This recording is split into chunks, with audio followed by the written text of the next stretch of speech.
Congratulations. My name is Jenna Lenhardt, and I work in the School of Education. And I've probably worked with many of you as it relates to working on your admissions process and getting through those steps to get to where you are today. Congratulations on your acceptance.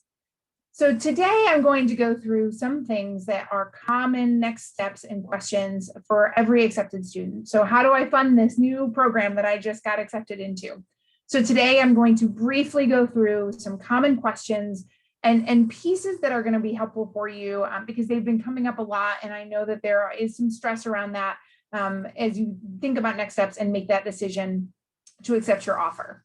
So today we're going to go through an overview of how funding happens here at VCU. Every institution does it slightly different. So I'll talk about what we do at VCU and how it's very decentralized and demystify some of the terminology as well. So terminology as it relates to VCU, that doesn't necessarily mean that it relates to other institutions. So I'll talk about how it relates here, common questions and applying the terms to process. So what are my next steps? So how do I take what you told me today, Jenna, and how do I actually implement a plan as it relates to funding my education? And then suggestions on next steps and resources. I'll go through the website, which is incredibly helpful to just learn where you go for what pieces of information. A lot of information is out there. It's just hard sometimes to sift through it. To start out with, at VCU, we decentralize a lot of our funding. It's a very large university, so that can be fairly common. And I know that that looks different to every institution, and if you've been accepted to multiple institutions, that may feel different. So what we're going to talk about a little bit is the university versus School of Education funding. There are certain aspects of funding, and I'll talk about that later, that are very specific to the graduate school. And then there are School of Education specific funding opportunities. There are also scholarships through the School of Education, as well as there are external scholarships potentially through your various different professional associations to keep in mind as well. So I'll talk about that in some of the next steps, tips for you. And then centers and institutes. We are very unique in the School of Education as we have a lot going on in a lot of different disciplines in our centers and our institutes. We're really proud of the work, and we're one of the top externally funded schools in the university, which means a lot for being a School of Education, particularly at a medical campus. We are really proud of the work that we're doing with our centers and institutes to implement and then also get grant funding for that.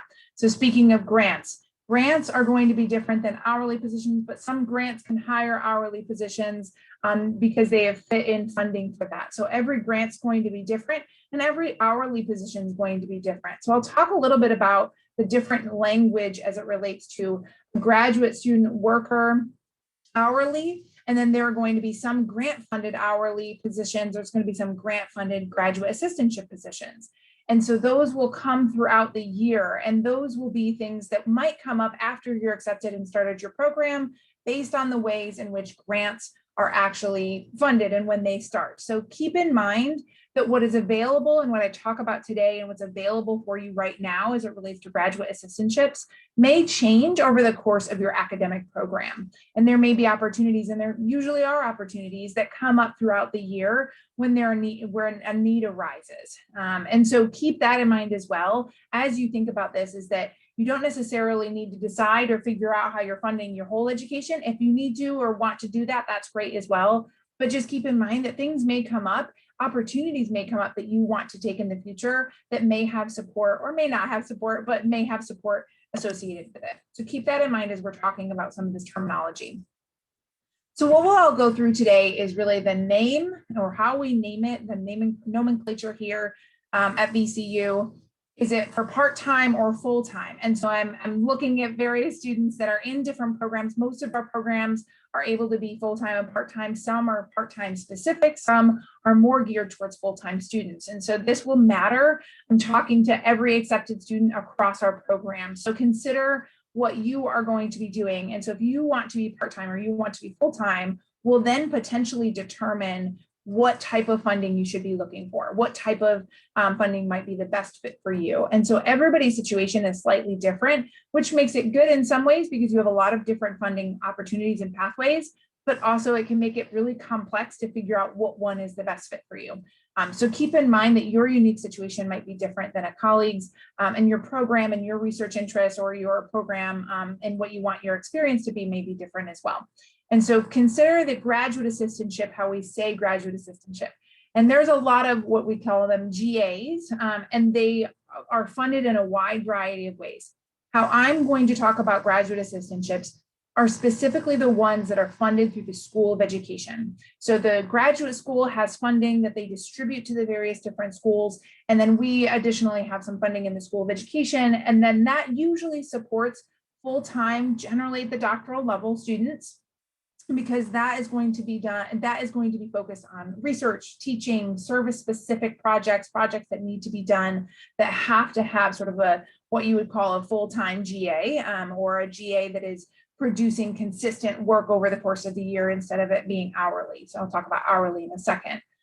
So the remuneration, or how you're paid, is generally full-time. You get full tuition, but again, that might alter slightly. So these are actually funds that are out of our graduate studies and under our associate dean for academic affairs. And so this will be funding that you will identify and usually is sent out mid-spring semester. And so you will be informed if you have been given or offered a graduate assistantship, fully paid tuition, and then information on the funding for that, usually around mid-spring. And so they are highly competitive, and there is a very finite, specific amount of money that is available to provide to students. Applications are due, and I'll show you the website, but the link to the application is in our website on our financial aid and scholarships page, and they are due January 10th. They really align with that January 15th PhD deadline. So graduate worker position, or graduate GSWs, and some people call these GAs, so it can be slightly confusing. I know that I slip up and consistently call them GAs. So sometimes graduate student worker positions are called GAs, and that can be sometimes a little confusing. But the graduate student worker positions are usually full-time students, doctoral or master's level, and they vary greatly on how they're paid. And so what you will see is in some units, they pay for a certain amount of tuition and then they have a stipend. In other units, they only pay an hourly fee, an hourly payment for you. And so it really depends on the position. And those positions are going to be able to be applied throughout the year. Most of the time, what I see is usually in the spring semester, we know if there's another graduate student worker position that's opening, if one of our graduate student workers is graduating. And so we will know more generally in spring. And so it's usually on that cycle of when admissions decisions are being offered at the university. And then also when we know if our graduate student workers are continuing or not.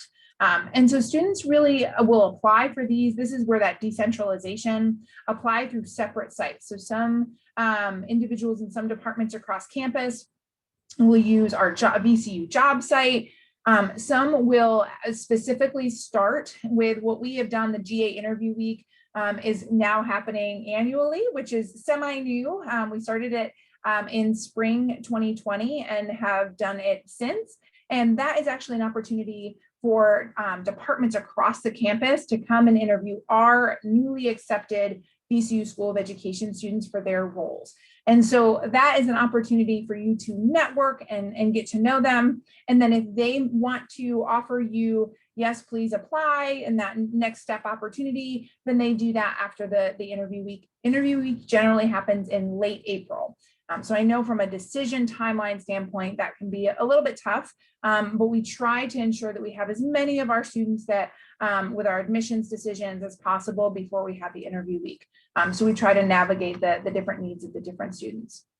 One thing that I will say is that a lot of opportunities coming throughout the year for GSW positions, we generally promote on social media. There is a job site on campus, so throughout the year, usually on Handshake, that different people will put, and different departments will put graduate assistantship or graduate student worker positions on Handshake. Some will also use VCU jobs, so it really depends on the department of what their process is. Fellowships. We do not have fellowships in the School of Education at this time, but you will hear that language at other institutions. So I just wanted to make that note if you have that question, are there fellowships available? Scholarships are for currently enrolled students. So we do not have scholarships for brand new students to the School of Education. And the scholarship cycle is on an application cycle where it usually opens in sometime in December or early January, and then usually closes right around now. And so that is a process that you do as a currently enrolled student, as long as you are currently enrolled at VCU in the School of Education program. There is a great FAQ page, and I'll go through that later when I walk through the website resources as well.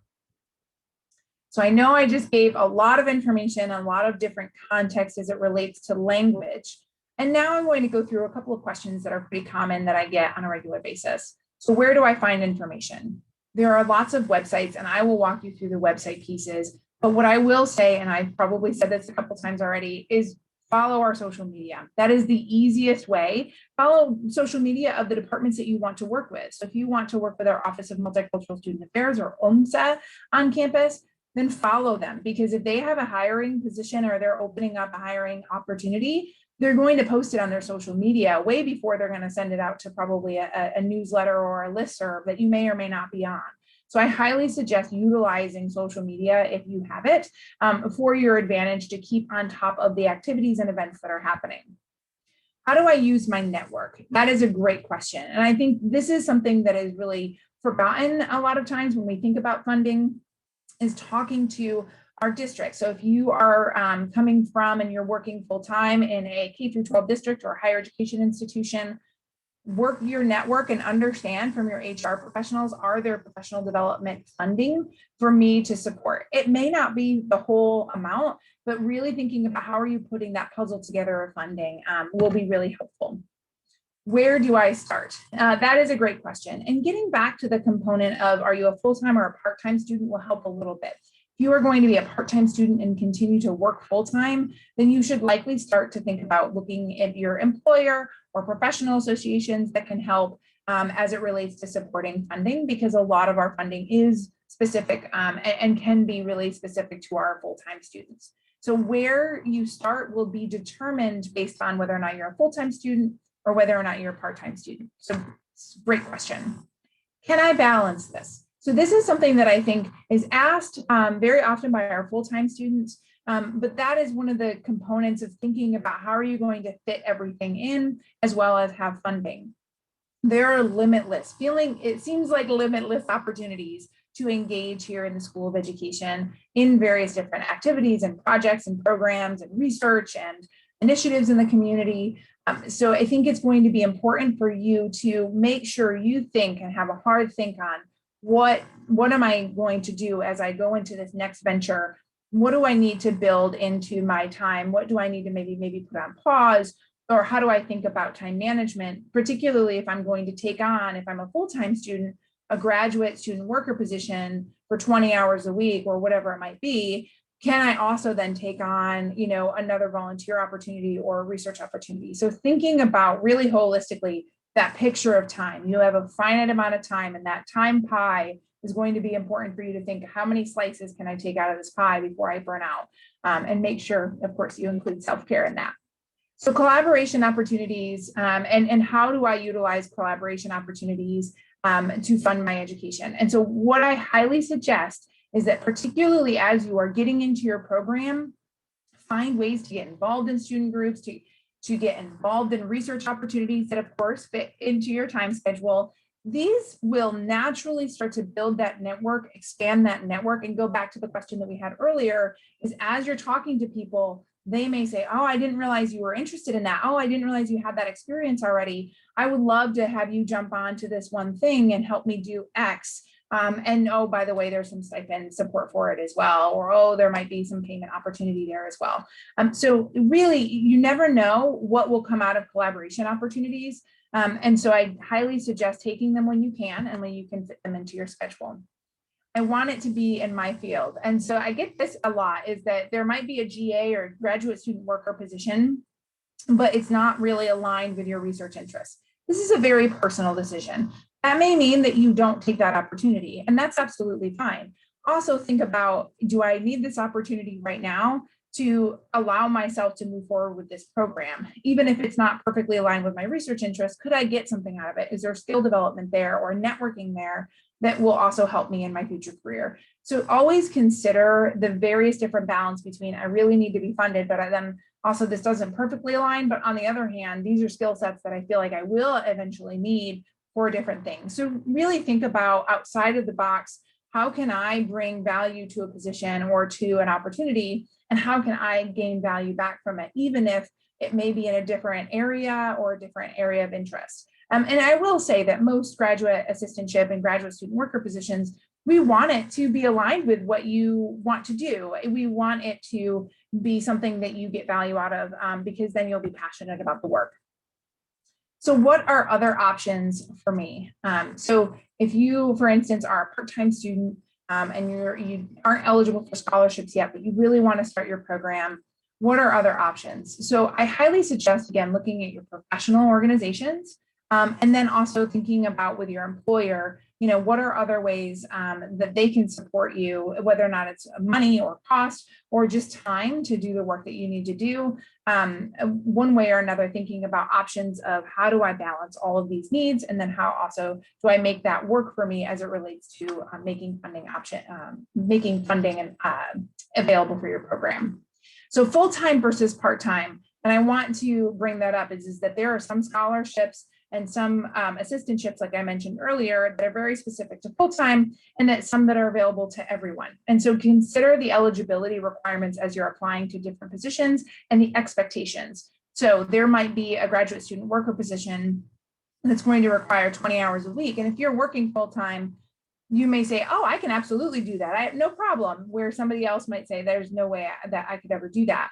Is a graduate student worker position hours that need to happen during the day, then that won't work for you. Are they flexible and able to, you're able to do project work after hours? So how will this, depending on if you're full-time or part-time, work into your schedule?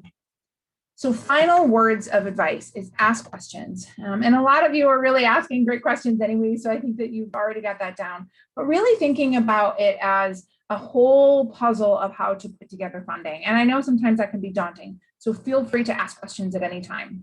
Participate often, and that means engaging in events, engaging in networking opportunities, whenever you can. We have a lot of centers, so our Merrick Center and our Merck Center have a lot of ways to participate in various different workshops, in training opportunities, as well as all of our other centers. So get involved in the centers that really align with your professional aspirations and your research interests, and it will grow from there. And there will be opportunities that come throughout the year that you never knew might be there, and that are just natural and organic as they grow. So find a system that works for you, and know your goals and passion best. Are you okay with feeling like, okay, I can go the first year where I really want to get involved in my program, and I don't really want to take on a graduate assistantship or a graduate student worker position my first year because I really want to focus on my program? Absolutely fine. Think about what you want your program experience to be. Or I can't afford to do this without some sort of funding support. So knowing what your specific situation is going to be important as you think about funding and you think about options and next steps. And that kind of brings me to this next step of, do I defer or not defer? And I have had colleagues who deferred their decision for a year because they just couldn't figure out the funding that year. But then they took that next year and did a lot of things to then help set them up for success in the future. You can defer up to 1 full year out of your program to then start your program the next year. If you are ready to do your program and you really want to make it work, then again, come back to asking questions and let us know how we can be of help. There may not be an opportunity this year for you, or you can figure it out and we can talk about it and figure out what you need this year.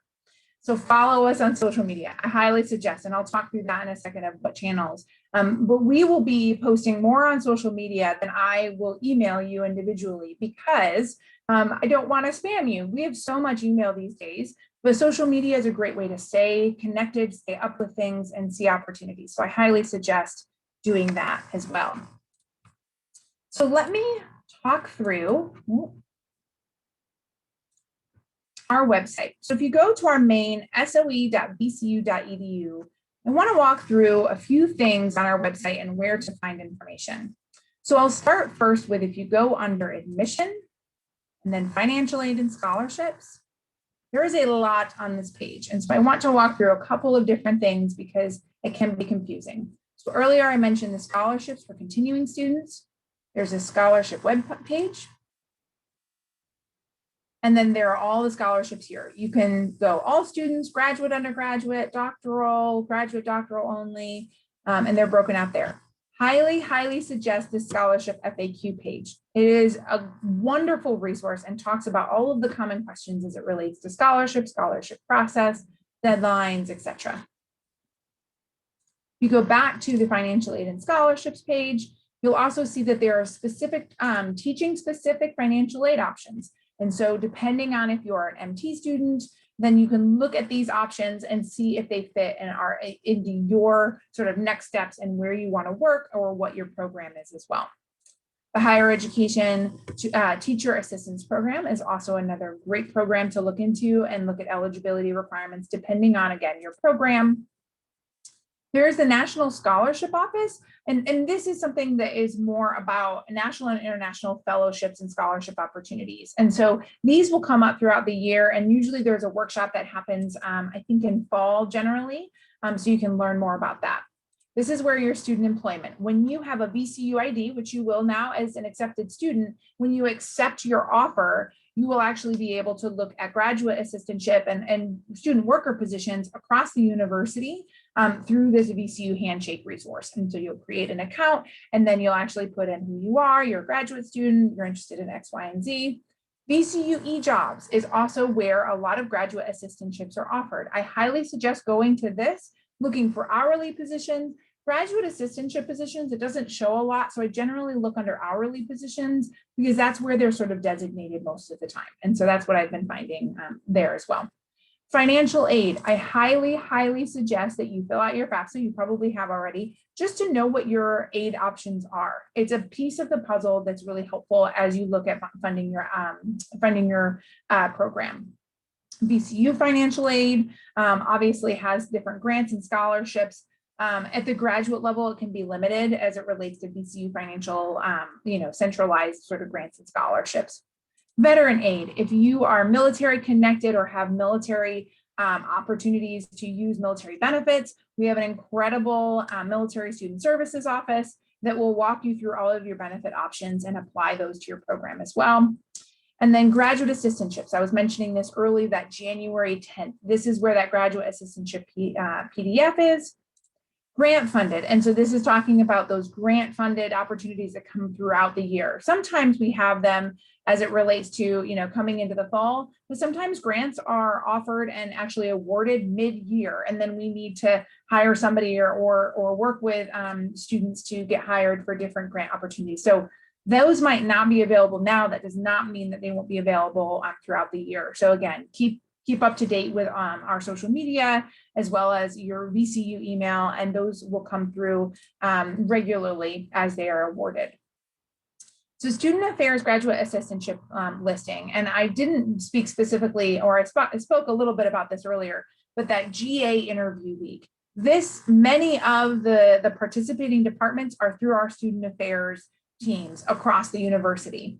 So if you have an interest in working in student affairs or across various different divisions or departments, then the GA interview week, which you will get information on every spring, and the actual week happens at the end of April every year. Employer support, if you are a VCU employee, for instance, this links out to the tuition waiver information, but you also will want to talk to, if you're not a VCU employee, with your HR professional as well. So I mentioned a lot about our social media. At the bottom of every single page on our website, you will see different ways to get connected to our social media channels, that new information and updated opportunities will come through, ways to do workshops as well will come through there.